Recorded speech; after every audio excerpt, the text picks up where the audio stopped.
প্রথমে আমরা ফেসবুক অ্যাপসের ভিতরে চলে যাই। অ্যাপসের ভিতরে চলে যাওয়ার পর আপনার এখানে যদি আপনার আইডি সিলেক্ট করা থাকে তাহলে আইডিটা আপনি যে পেজ সিলেক্ট করে নেবেন।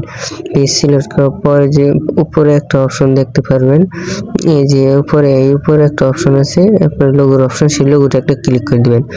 লোগোতে ক্লিক করার পর নিচে দেখতে পারবেন সেটিং অ্যান্ড প্রাইভেসি, এখানে একটা ক্লিক করে দেবেন। এখানে ক্লিক করার পর এখানে সেটিং নামে একটা অপশন আছে, সেই সেটিংয়ে একটা ক্লিক করে দিবেন।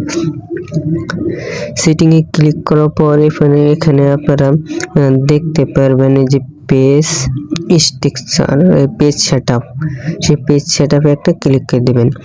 পেজ সেটআপে ক্লিক করার পরে যে আমার আইডির নামটা, পেজের নামটা দেখতে পাচ্ছি এনামুল হাসান। তারপরে আপনারা এই যে ভিউতে একটা ক্লিক করে দিবেন। ভিউতে ক্লিক করার পর আপনারা এখানে দেখতে পারবেন এখানে যে আমার নামটা চলে এসেছে, এখানে দেখেন এই যে আমার নামটা এখানে দেওয়া আছে এনামুল হাসান। তারপর আমি এখানে এটা কেটে দেব, এনামুল হাসান কেটে দিয়ে আমি এখানে আমার নামটা আমি বসিয়ে দেব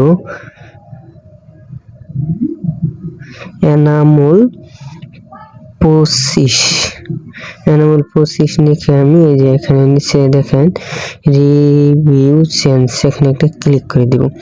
রিভিউ চেঞ্জে ক্লিক করার পর এখানে আপনার পেজের বা আইডির পাসওয়ার্ডটা এখানে চাইতেছে, এখানে আপনারা পাসওয়ার্ডটা দিয়ে নেবেন। পাসওয়ার্ডটা দেওয়া হয়ে গেলে তারপরে এখানে যে সেভ চেঞ্জ এখানে একটা ক্লিক করে দেবেন।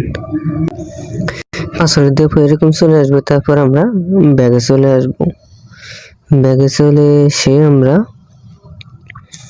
আমাদের এইটা রিফ্রেশ করে নিব। রিফ্রেশ করার পর আমরা দেখবো যে আমাদের পেজের নামটা পরিবর্তন হয়ে গেছে। এইভাবে ফেসবুক পেজের নামটা পরিবর্তন করতে হয়, আপনারা সবাই এইভাবেই পরিবর্তন করবেন।